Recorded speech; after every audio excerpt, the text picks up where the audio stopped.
In a small, picturesque village, a widow lived with her only daughter, Brunilla. Everyone knew her name, but people affectionately called her Brunilla because of her sweet and gentle nature.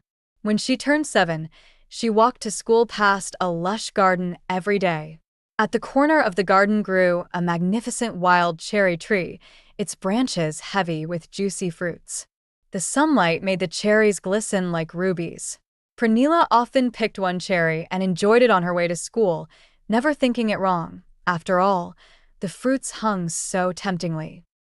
But this garden belonged to a wicked witch who could not tolerate anyone touching her things.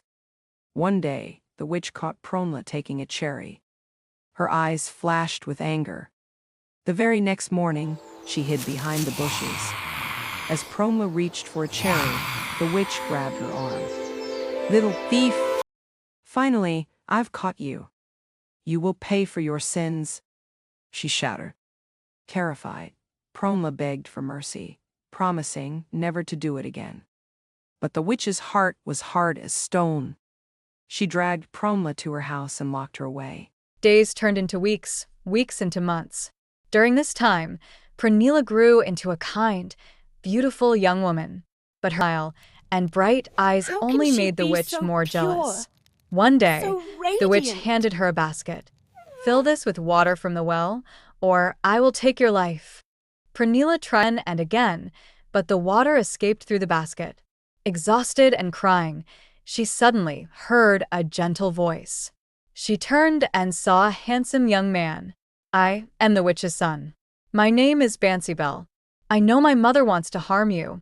If you promise to marry me, I will fill the basket for you." Brunilla shook her head.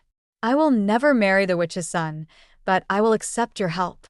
With Bansybell's guidance and a touch of magic, the basket finally filled. The witch then gave her another impossible task.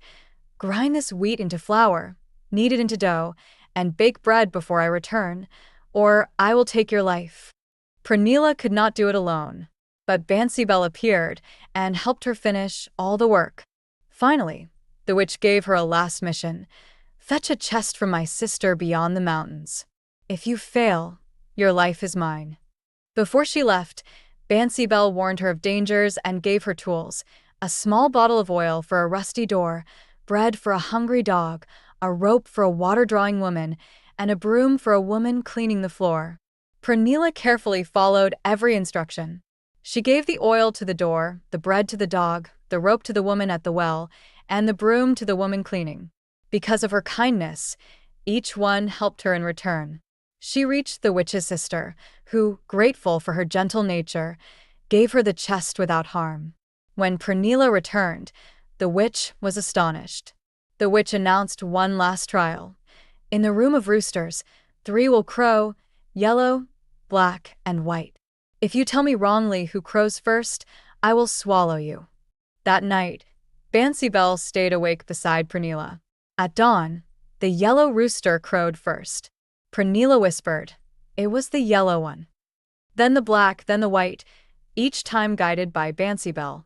For the first time, the witch saw her son's true love for Brunilla. She sighed deeply. "Fine.